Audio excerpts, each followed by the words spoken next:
Bonjour à tous et bienvenue dans cette nouvelle vidéo. Et aujourd'hui on va parler de communication d'informations entre deux microcontrôleurs comme Arduino, ESP32, Wemos, STM32, peu importe la carte. Le vrai sujet c'est comment transmettre des données d'un point A à un point B et surtout comment les transmettre loin. Parce que dans beaucoup de projets électroniques et informatiques embarqués où le vrai problème n'est pas la vitesse de transmission, ce n'est pas le débit. Dans la plupart des cas, on n'a absolument pas besoin d'envoyer énormément de données, le vrai défi c'est la portée. On ne cherche pas à faire tourner Netflix en 4K, à streamer une vidéo YouTube ou à transférer des gigaoctets de fichiers. Ce que l'on veut généralement transmettre, ce sont simplement de petites trames de données, mais de façon fiable et régulière. Par exemple, l'état d'un capteur de température, le niveau d'une cuve à eau, une alerte venant d'un système de surveillance, la position d'un objet ou l'état d'un relais ou d'un équipement. Bref, quelques octets, parfois quelques dizaines tout au plus, mais qui doivent parcourir plusieurs centaines de mètres, parfois plusieurs kilomètres.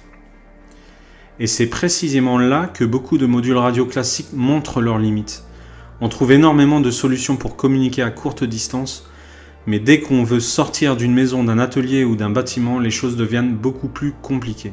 Et dans cette vidéo, je vais vous présenter un module radio qui utilise une technologie spécialement conçue pour ce type de problème, LoRa.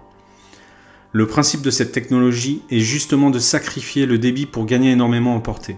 Autrement dit, on envoie peu de données, mais on peut les envoyer très loin. Et pour vérifier ça concrètement, on ne va pas rester dans la théorie. On va prendre ce module, le connecter à deux microcontrôleurs et aller le tester directement sur le terrain pour voir jusqu'où on peut réellement communiquer. Est-ce qu'on peut atteindre plusieurs centaines de mètres, 1 kilomètre? Plusieurs kilomètres, c'est exactement ce qu'on va essayer de découvrir dans cette vidéo.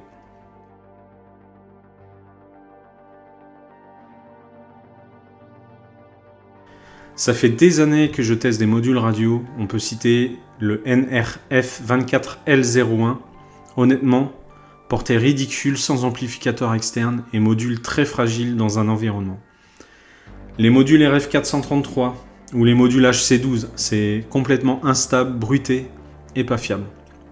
Le Bluetooth, alors le Bluetooth c'est bien, mais ça a une portée beaucoup trop courte. Et le plus connu des systèmes radio, le Wi-Fi, c'est plutôt l'inverse de ce que l'on recherche. Le Wi-Fi est conçu pour la portée courte, mais avec un débit très élevé. À chaque fois, il manque quelque chose. Ce que je voulais, c'était simple, transmettre loin, peu importe si c'est lent, mais que ça traverse un champ, une forêt ou plusieurs kilomètres. Avant même de parler du module que je vais utiliser, il faut comprendre ce qu'est réellement une onde radio. Une onde radio est une onde électromagnétique.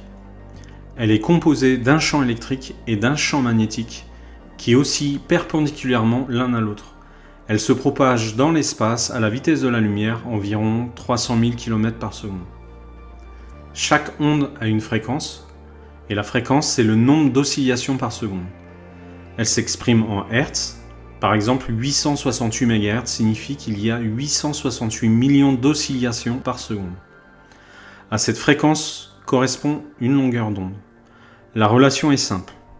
La longueur d'onde c'est égal à la vitesse de la lumière divisée par la fréquence. À 868 MHz, la longueur d'onde est d'environ 34 cm. À 2,4 GHz, elle tombe à environ 12 cm. Et à 8 GHz, comme pour les communications spatiales en bande X, on est autour de 3,7 cm. Pourquoi c'est important? Parce que la longueur d'onde influence la propagation. Les grandes longueurs d'onde contournent mieux les obstacles et pénètrent plus facilement certains matériaux. Les fréquences plus élevées ont tendance à être plus directives et plus sensibles aux obstacles. 100 MHz, ça traverse mieux. 2,4 GHz, ça a une atténuation forte. Et 868 MHz, ça reste un bon compromis. Mais attention, dire que plus la fréquence est élevée, moins ça porte loin est une simplification. En réalité, à puissance et conditions identiques, oui, une fréquence plus élevée subit plus d'atténuation en espace libre. La perte en espace libre dépend notamment du terme 20 log de f. Le terme 20 log de f dans la perte en espace libre signifie que plus la fréquence augmente, plus le signal atténue à distance égale. Le 20 vient du fait que la perte varie avec le carré de la fréquence. Mais ce n'est qu'une partie de l'équation. Autre exemple concret, dans le spatial, les sondes comme Voyager utilisent la bande X autour de 8 GHz. Pourtant, elles communiquent à des milliards de kilomètres. Comment est-ce possible si les hautes fréquences portent moins loin? Eh bien la réponse est simple, c'est qu'on compense ailleurs. On compense par la puissance, et la puissance émise par Voyager est d'environ 20 watts. On compense également par le gain d'antenne terrestre, elles peuvent atteindre jusqu'à 70 mètres au sol. Et on compense également par la sensibilité extrême des récepteurs que l'on amplifie avec des amplificateurs cryogéniques. Une antenne parabolique géante concentre l'énergie dans un faisceau très étroit. Le gain d'antenne peut dépasser 60 dB. Ce gain s'ajoute directement au budget radio. Donc même si la fréquence est élevée et que la perte en espace libre est importante, le gain massif compense largement. Donc par évidence, en radio, tout est une question de budget et de compensation selon ce que l'on recherche. On prend la puissance d'émission en dBm, on ajoute le gain de l'antenne d'émission, on soustrait les pertes en espace libre, on ajoute le gain de l'antenne de réception et on compare au seuil de sensibilité du récepteur. Et par la suite, on va parler de l'une des unités les plus importantes en radio, le dBm.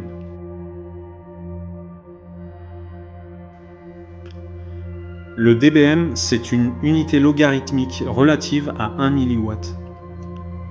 0 dBm correspond à 1 mW, 20 dBm correspondent à 100 mW, 30 dBm correspondent à 1 W.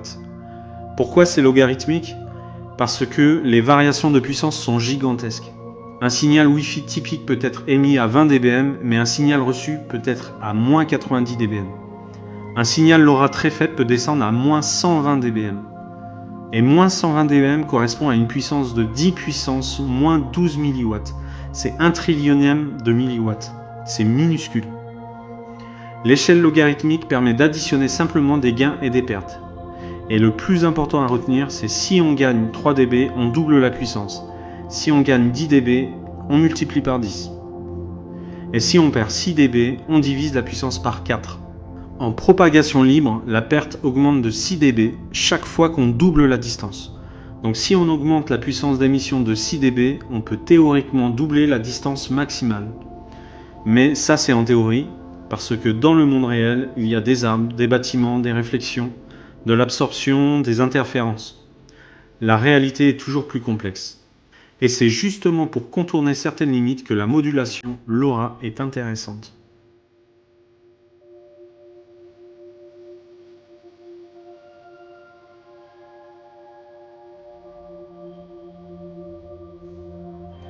LoRa veut dire modulation radio longue portée en français. À ne pas confondre avec LoRaWAN qui est un protocole réseau. Et il y a 4 caractéristiques à retenir qui sont importantes dans le domaine de LoRa. La modulation à spectre étalé, qui est un signal dont la fréquence augmente progressivement ou diminue progressivement. On parle alors de chirp montant ou de chirp descendant, contrairement à une onde radio classique qui reste à fréquence fixe. Cette caractéristique est très importante parce qu'elle permet d'étaler le signal dans le temps, d'améliorer la sensibilité et de décoder même s'il y a des perturbations environnementales, typiquement comme le bruit. Une seconde caractéristique très importante, c'est l'ESF. Et l'ESF permet d'avoir une meilleure gestion des ressources radio et une optimisation de la consommation énergétique. C'est une technologie qui permet de démoduler des messages ayant des niveaux de signal très faibles. Plus le SF est élevé, plus le signal est robuste et la portée est grande, mais le transfert de message est beaucoup plus lent. Par exemple, le SF7 sera plus rapide que le SF12, mais la portée sera moyenne par rapport au SF12. Et voici un tableau concret du débit en fonction du SF. Autre point très important, la bande passante. 125 kHz, 250 kHz, 500 kHz. Plus la bande est large, plus l'envoi de données sera rapide, mais moins fiable que la bande étroite. En Europe, on utilise surtout du 125 kHz. Et dernier point à retenir, c'est le bloc codage, plus communément appelé CR. Et le CR correspond à la correction d'erreurs. Cela permet de corriger des erreurs et augmente la fiabilité, mais cela rallonge le temps d'émission. En résumé, grâce à LoRa, nous avons de la longue portée déterminée par la modulation Chirp, sa forte sensibilité et des paramètres adaptables pour une très basse consommation, donc idéal pour les récoltes de données comme des capteurs, des états ou des objets autonomes sur batterie. Donc LoRa ne va pas loin parce qu'il est puissant, il va loin parce qu'il peut fonctionner avec des signaux extrêmement faibles.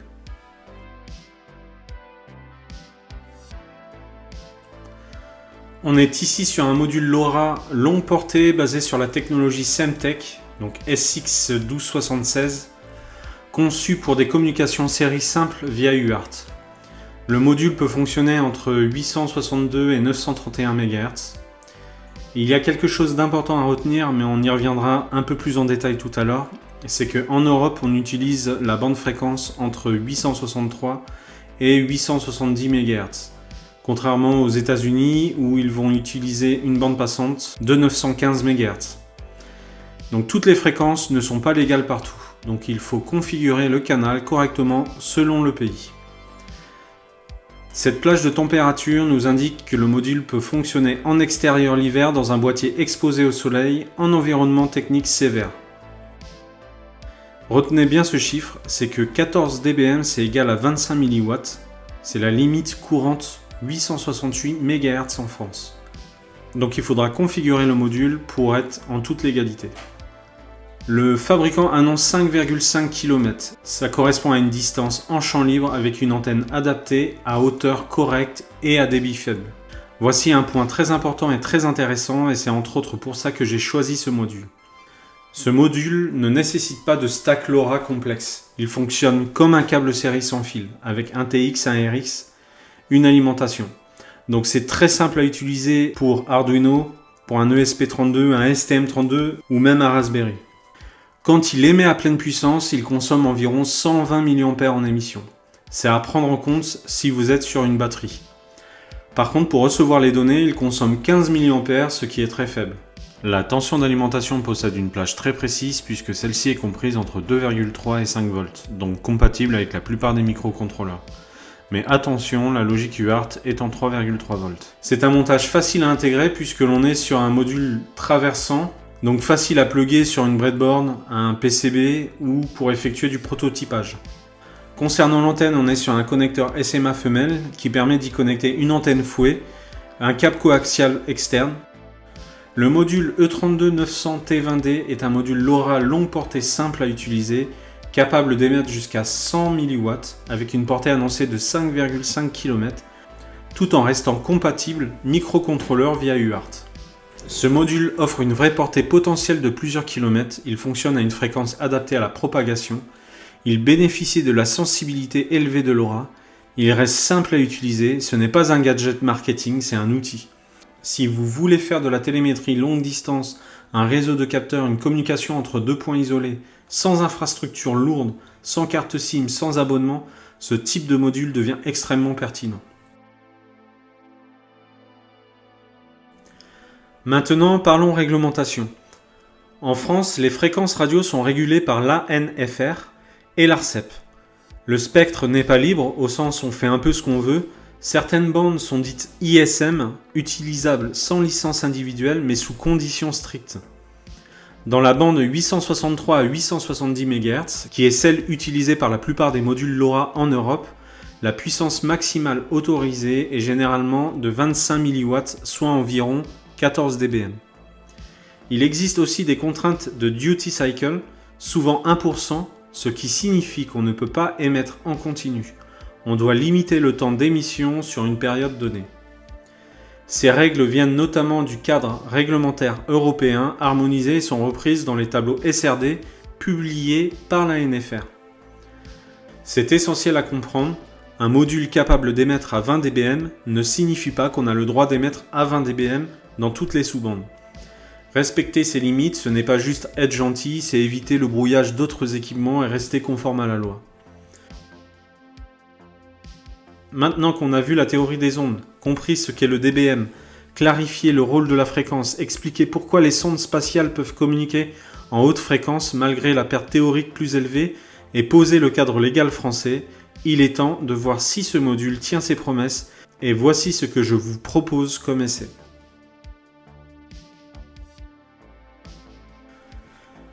On va construire 2 modules intégrant toute l'électronique nécessaire pour qu'ils soient totalement autonomes. Le module A jouera le rôle d'émetteur tandis que le module B sera le récepteur. Chacun sera équipé d'une LED qui nous permettra de visualiser facilement ce qui se passe. L'envoi du signal côté émetteur et la réception côté récepteur. Concrètement, le module A enverra toutes les 3 secondes un ordre radio demandant au module B d'allumer sa LED. À chaque émission, la LED du module A s'allumera brièvement pendant environ 200 millisecondes, afin de confirmer que l'ordre a bien été transmis. Pour le test, l'émetteur restera parfaitement immobile. Il sera installé sur un trépied d'appareil photo afin d'être placé à une hauteur stable et constante pendant toute l'expérience. De l'autre côté, le module B recevra cet ordre et allumera sa LED pendant 3 secondes à chaque réception du signal.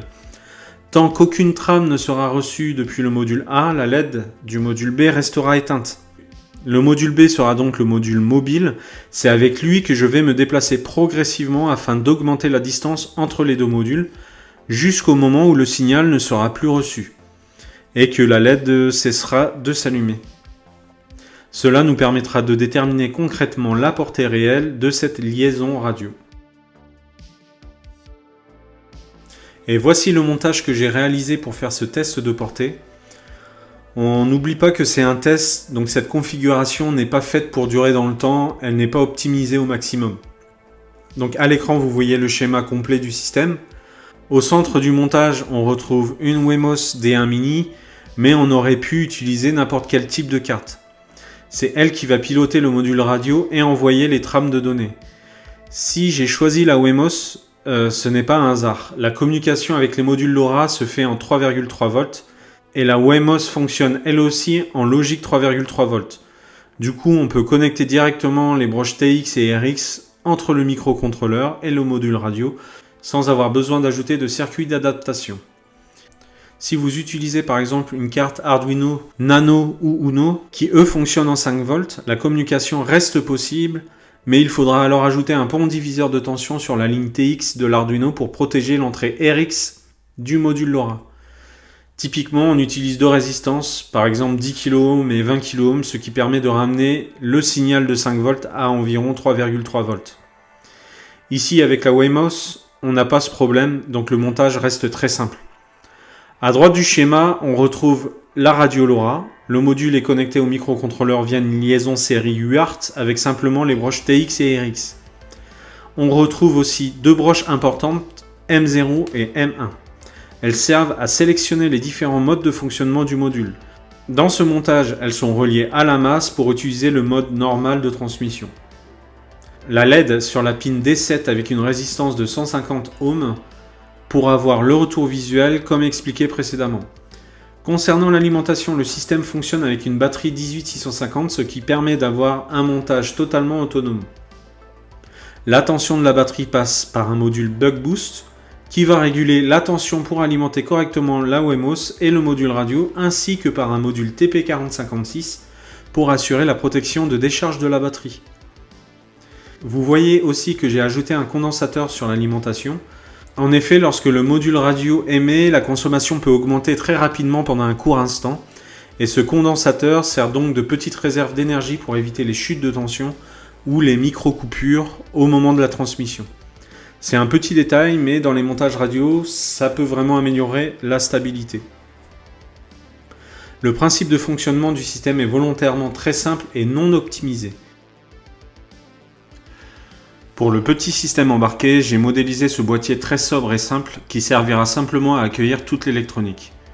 Ici, on va retrouver l'emplacement spécifique pour l'insert de fixation du trépied, ici l'antenne et ici la LED.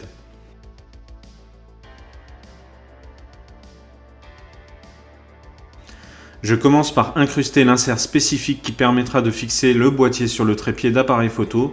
Je n'ai pas prévu de fixation pour les plaques d'essai électroniques vu que c'est un boîtier provisoire, donc je vais fixer la platine ainsi que l'embase de la batterie 18650 avec de la colle chaude.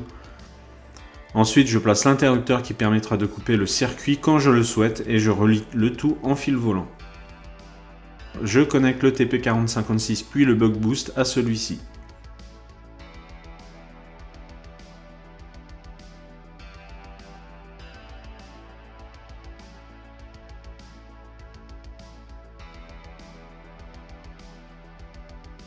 J'ai oublié de mentionner un point important, c'est l'antenne qui est pourtant très importante dans la captation du signal. On est sur une antenne omnidirectionnelle pour la bande 848 à 888 MHz avec un gain de 3 dBi. C'est un format compact qui mesure environ une vingtaine de centimètres avec un connecteur SMA. Elle est adaptée aux liaisons inférieures à moins de 1 GHz, typiquement 868 MHz. Une fois le tout connecté, on va passer à un essai pour voir si tout fonctionne correctement. J'ai baissé volontairement les tempos dans cette phase d'essai pour le moment, elles sont légèrement plus rapides que les 200 millisecondes d'émission et les 3 secondes de réception, comme expliqué précédemment dans la vidéo.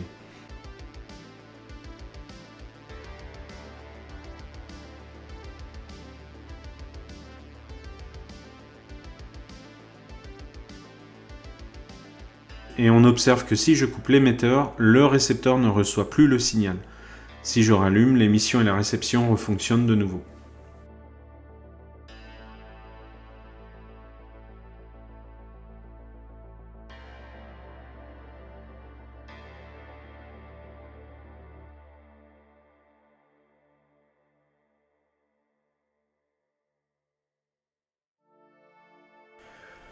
Pour réaliser les essais, j'ai choisi une zone assez isolée, dégagée et surtout facilement accessible en ligne droite. L'idée est d'éviter au maximum les obstacles comme les bâtiments, les forêts ou les reliefs qui pourraient perturber la propagation du signal radio. Sur l'image que vous voyez à l'écran, on distingue la zone de test. Le cercle rouge représente l'emplacement du récepteur et c'est là que je vais installer le module fixe. À partir de ce point, je vais ensuite me déplacer progressivement le long de cette route.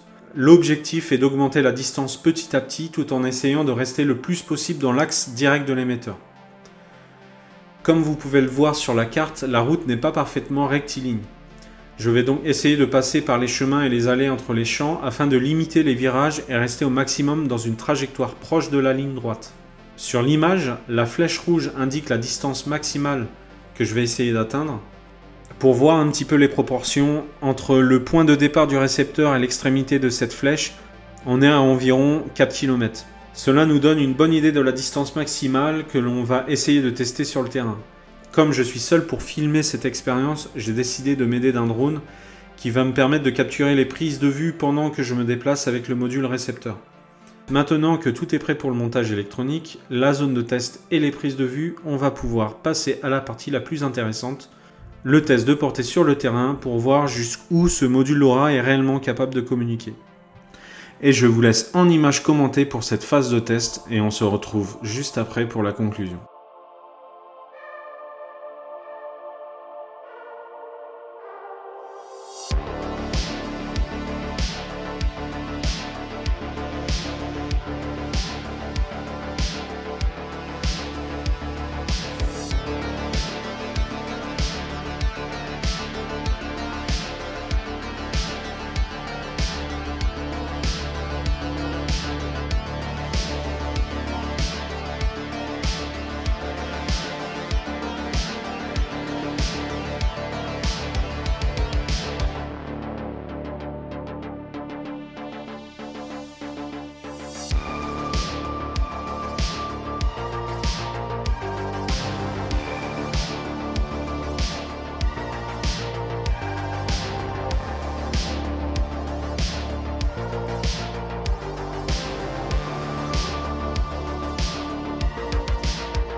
Voilà, le test est donc terminé. On a donc réussi à établir une communication stable jusqu'à quasiment 4 km avec un montage volontairement simple, non optimisé et dans des conditions réelles. Ce résultat est déjà très solide et surtout il montre une chose importante, on est loin d'avoir exploité tout le potentiel du système. On aurait pu aller bien plus loin en optimisant les paramètres radio, notamment le SF, la bande passante ou encore le ECR.